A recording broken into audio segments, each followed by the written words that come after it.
what I want to talk today is about urban mobility and how ultimately governments around the world in cities, states, countries can embrace ride sharing so that we can use private cars for a public good.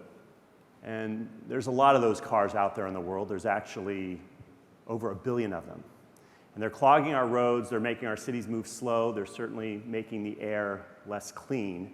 And it just so happens that they're taking, it's 22% of all the carbon emissions around the world is coming from these cars. But for all of us who may own a car, we actually only use those cars 4% of the day. And the other 96% of the day, they're parked somewhere. These hunks of metals are stored somewhere in the city. They take up to 20% of the land of a city, just storing these hunks of metal, which are highly underutilized. In some cities, they even have skyscrapers of cars. And so over the last several decades, really over the last 70 years, cities have had to deal with their streets being clogged and their land being utilized by all of these cars. And they've tried to address these problems. Mayors are very familiar with this, and mass transit is a big part of how they address it. You take a city like New York, where it has one of the most advanced mass transit systems out there, the subways, buses, etc. There's even in a city like that, there's 2.7 million cars that go over those bridges every day. And why is that? It's because it's just not feasible to have mass transit go all the way to everyone's doorstep. It's just too expensive. It would cost trillions of dollars in every city.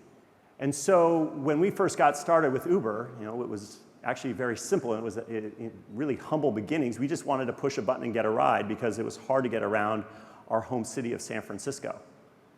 And at the beginning, it was just, we wanted to make it simpler. We didn't want to have to drive everywhere. We didn't want to have to park. And taxis were widely unavailable in San Francisco, our home city.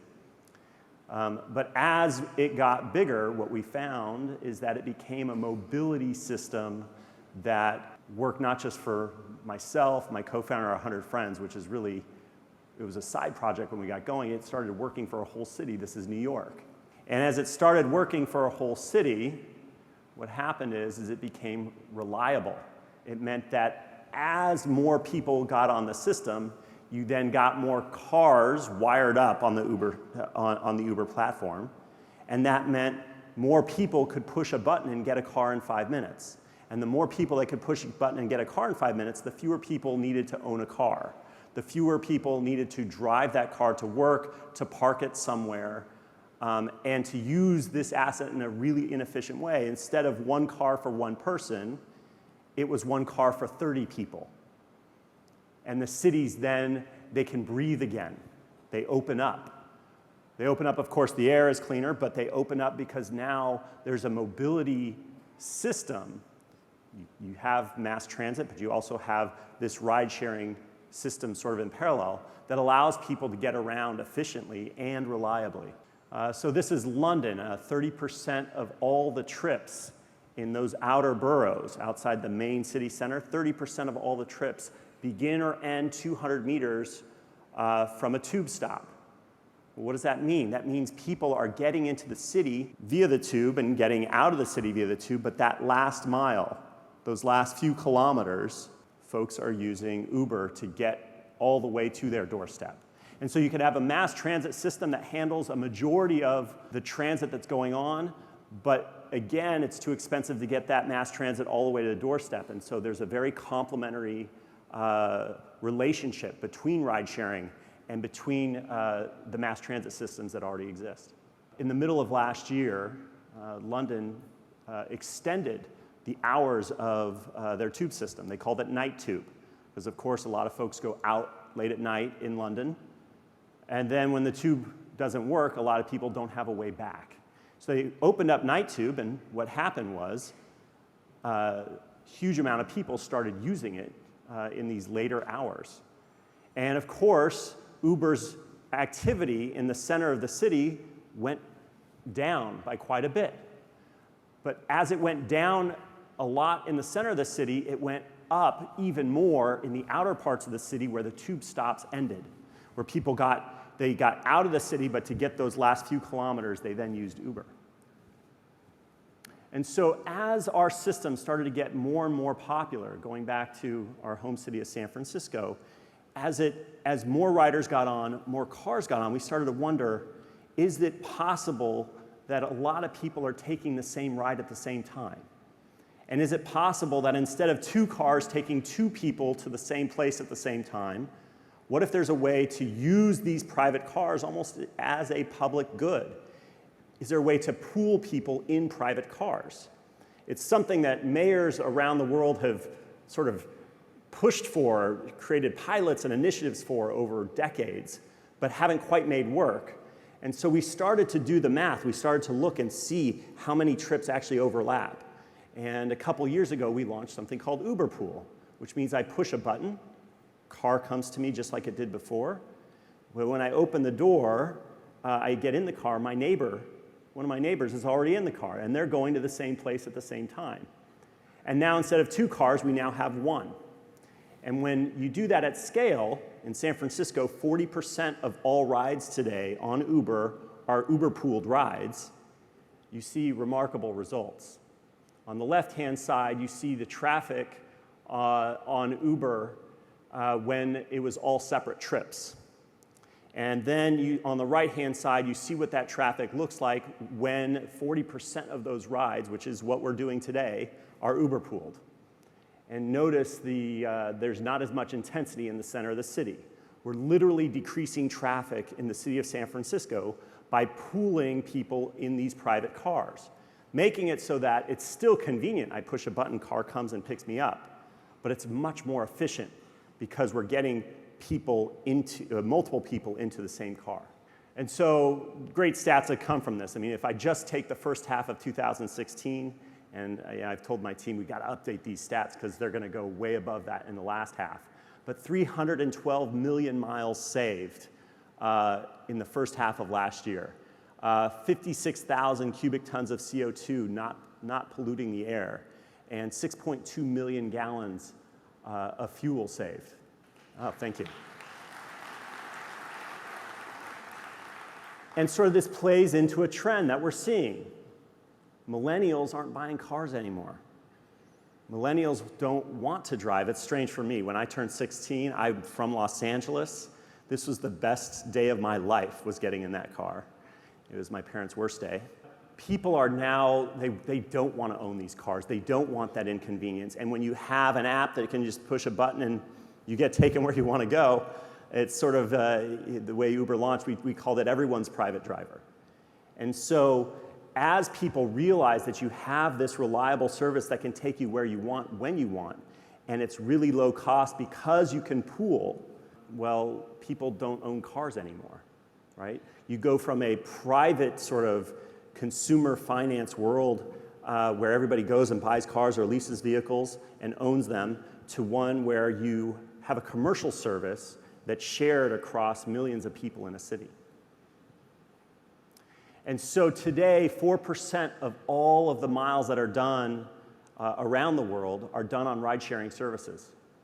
And that number, of course, over time goes up. I think this is a Morgan Stanley figure right here. It shows that by 2030, close to 30%, just under 30% of all miles will be on ride-sharing services. Of course, if you talk to an entrepreneur like me, who's maybe a little bit biased in that regard, we think it's going to happen a lot faster. But the point is that more and more of these cars are going to be shared. It's going to be wonderful for our cities. And so there's great things that happen from these ride-sharing systems, as I've described, but a way to supercharge it is, of course, getting self-driving cars. When you get self-driving cars, all of the benefits that you see for a city, they get accelerated and accentuated. And why is that? Well, because the promise of self-driving cars is that the cost goes down so far that anybody can use it. That literally it's cheaper for everybody to use a service than to own any kind of vehicle. and those vehicles become incredibly efficient when an entire city is using them. Those roads, right? Those roads that are a public good, where you compare, you say, well, my city has 100 miles of subways or 500 miles of light rail or something like this. Every city has tens of thousands of miles of road. And when you can use those roads very efficiently, and you really get to the ultimate of that with self-driving, then all of these benefits get supercharged. Now, the issue is that when these cars come out, they're going to be quite expensive because they've got new technology on them. And so the cities that are going to be able to do self-driving first are going to be the cities that really embrace ride sharing. And the reason why is because that high price point can only be cost effective if it's shared over 30 people versus just one person who buys the car and then stores it 96% of the day. And so obviously we've been investing in that technology and really working with governments around the world to get ride sharing going. Here in Dubai, we have partnered with the Dubai government to roll out sort of economy ride sharing here in the city.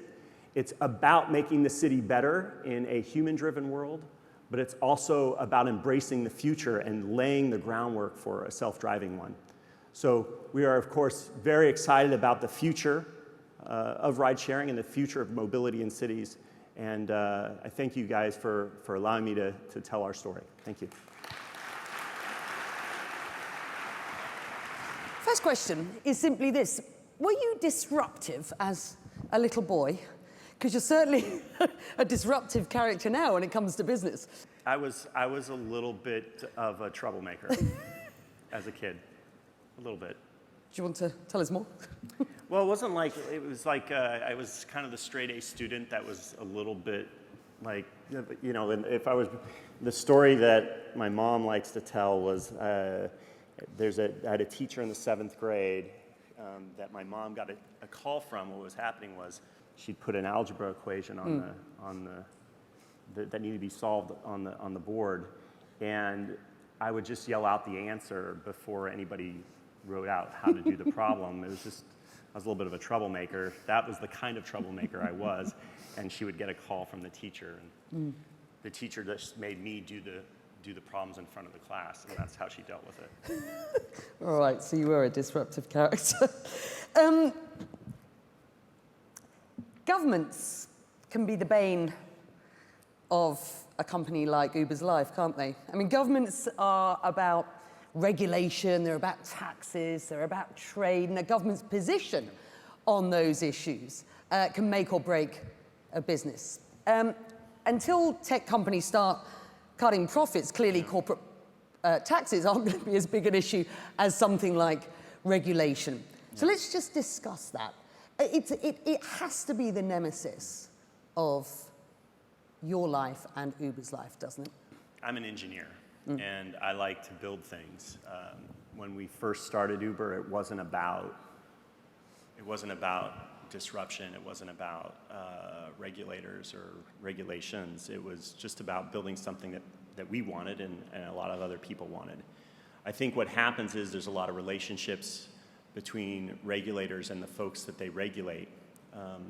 And sometimes those relationships become sort of stagnant, in some ways unhealthy, where I think ultimately the role of the regulator needs to be about embracing the future, embracing progress and the people, bringing progress to the people, essentially. And yeah, of course there's some resistance to change. I think in some ways that's human nature. But I don't know if Uber has a lot to complain about, to be honest. I mean, we're in 500 cities. You know, we do have to tell our story. The burden is on us to tell our story and the benefits that we can bring a city. And I think the better we tell our story, the easier it is for regulators and city officials to embrace that kind of progress. But I think as progress happens faster and faster and bigger because of technology moving faster, I think the role of the regulator gets more and more straightforward to really keep your eye on that progress and bring that progress to the people.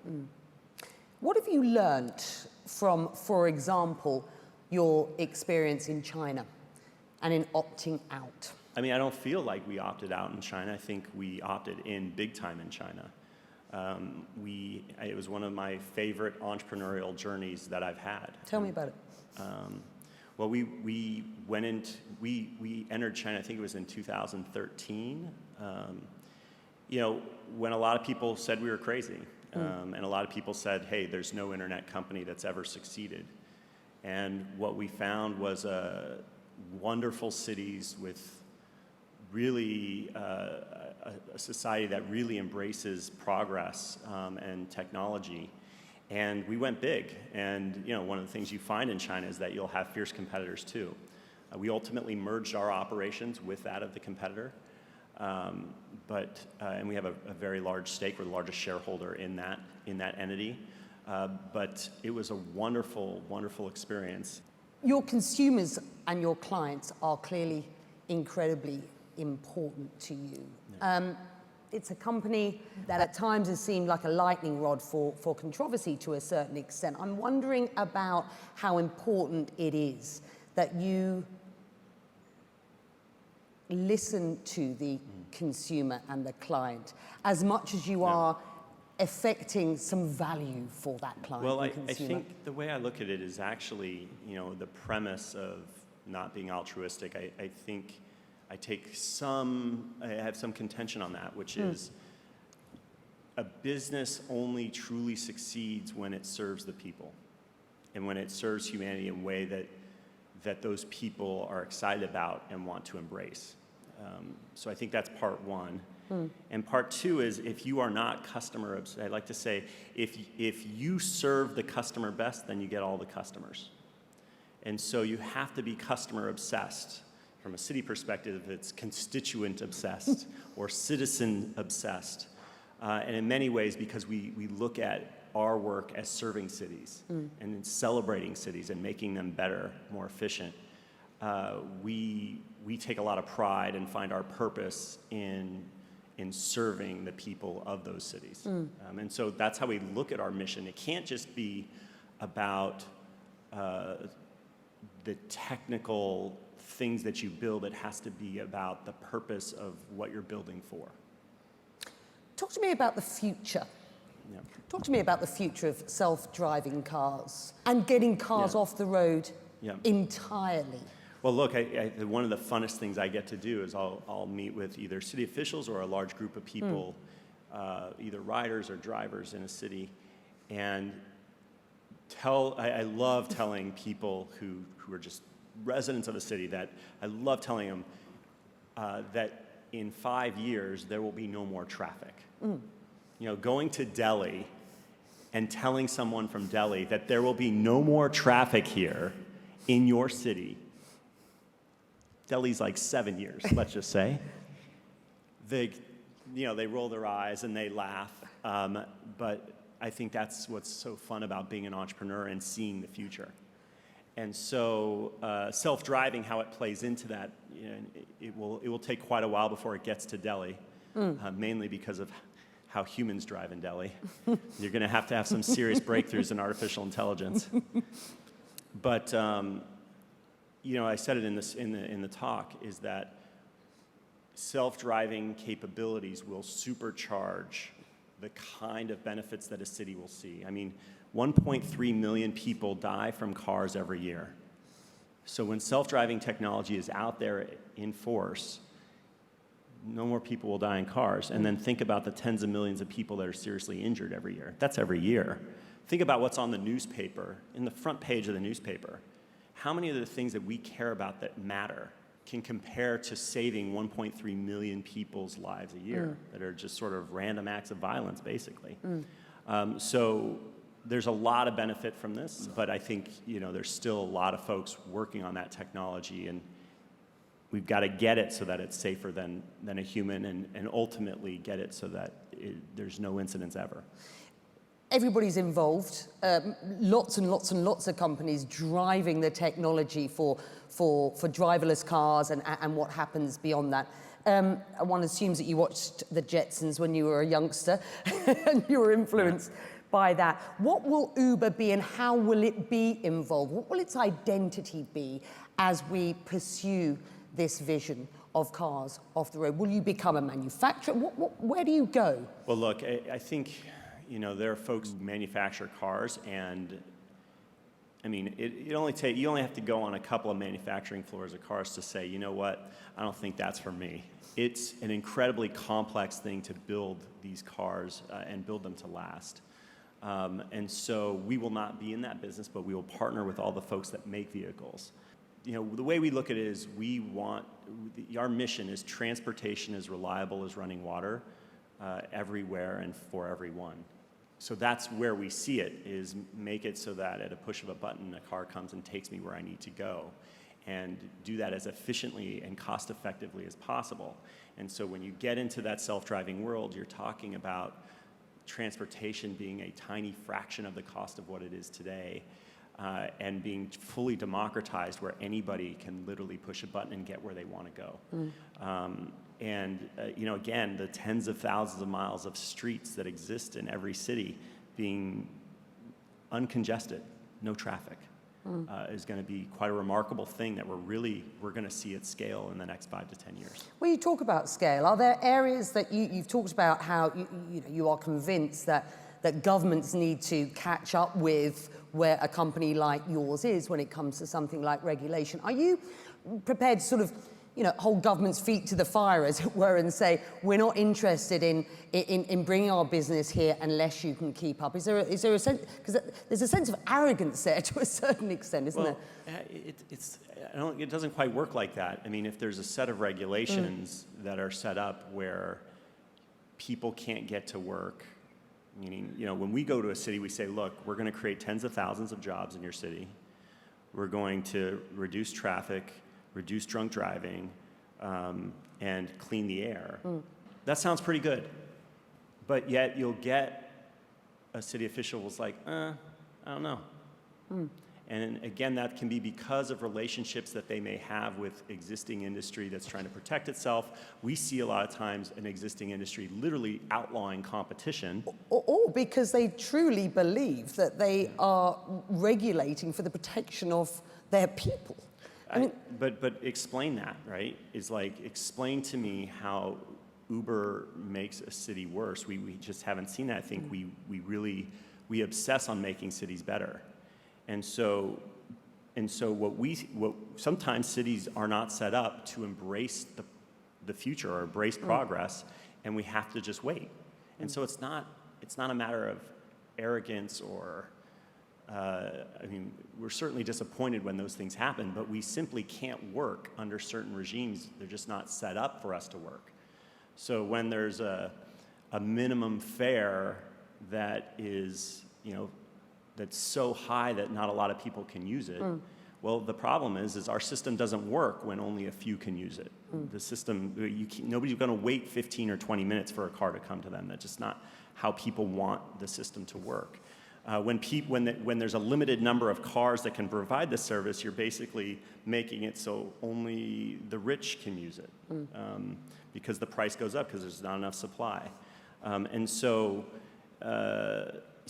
you're limiting the number of jobs you create. And so we see limitations everywhere that are essentially built to outlaw competition, but that makes the city run less efficiently. It makes the city a worse place to live, and it reduces quality of life.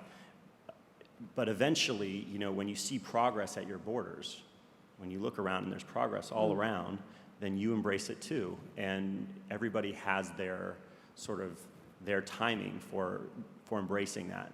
And honestly, we're in 500 cities around the world. A vast majority of those cities have embraced this kind of progress pretty quickly. 7 years is a long time for a company like yours. No, in fact, it's not 7 years. Let's talk about 2021, 4 years. 4 years' time, there's a great vision here for 2021. So give me your vision, because back in the day, 2009, when you began, or 2008, seems an awful long time ago. What's your vision for 2021 for the company and the industry that you work in? Well, look, the way I sort of avoid answering that question is by saying being at Uber is like driving a car down the road. You're going at a pretty good speed, but all of a sudden, let's just say you're going down the highway pretty quickly, but it's foggy, and so you hold on to that steering wheel a little bit tighter. a bead of sweat is coming down because you're going at a pretty good speed and you only see so far. You certainly can't, you don't have time to look behind and see where you've been, but you can only see so far ahead. Is that we don't know exactly where the world's going to go, but we enjoy that ride every day. And our mission really is to bring transportation at scale to an entire city and all of the cities in the world. Where it ultimately starts to go and whether 2021 is that mark, right, is that I think what we're going to see is that Uber is really at the beginning of becoming a robotics company. And it starts with the cars when they go and become self-driving. But imagine now a car that's delivering food but doesn't have a driver. How do you get the food? I mean, you could come down and get it, but if you've got 3 kids, you know, you got some chaos going on at home, you want somebody to bring it up, and so then at some point, you know, there's going to be a humanoid that unfurls out of the car and crawls up your stairs and knocks on your door and hands you the pizza. Once movement becomes autonomous, movement in cities becomes autonomous, there's going to be a whole set of interesting robotics challenges, AI challenges. I like to say we go from an atoms to atoms world. Like if I'm calling an Uber and the car comes but I can't find the car, I call the driver. I ask the driver, hey, where are you? I'm on the corner, and he'll say, no, I'm on that other corner, and I'll go, and we'll connect. But when the car doesn't have a driver, who do I talk to? I'm going to talk to some AI agent, or I think what they call a chatbot, or something like this, that's going to, I'm going to talk to an AI to get connected to that car. I'm going to have a humanoid going up my stairs to deliver food. And I think those are the types of things we should expect in the next 5 to 10 years. And it sounds futuristic and sci-fi, but that's where the world is going. Listen, last question to you, and it's a serious one. You have grown this company exponentially. It has been an incredible ride. You clearly now are in a position of influence, and your voice is influential. Do you take that responsibility lightly? You know, my background is I'm I mean, before Uber, I was a small-time entrepreneur. You know, I did a lot of startups and struggled a lot, had a few failures, had, you know, a couple of, you know, moderate successes, but nothing even 1,000th the size of Uber. And so I think the process that I've had to go through, you know, in the 6.5 years we've been doing Uber, and especially in the last 2 or 3, is just understanding how people look at that scale and what that means to them. And sort of understanding that there is a responsibility that comes with a certain kind of success. And sort of that transition going from scrappy entrepreneur that nobody cared about to the owner and CEO of a company that a lot of people care about, and the responsibility that comes with that is something that we're still catching up with. And maybe, you know, is sort of that us being behind on that front is maybe where some of the dissonance comes from. But we're catching up, and we understand what it means to have that kind of success and to take responsibility and give back to communities when you have that kind of success. Fantastic. Thank you very much indeed.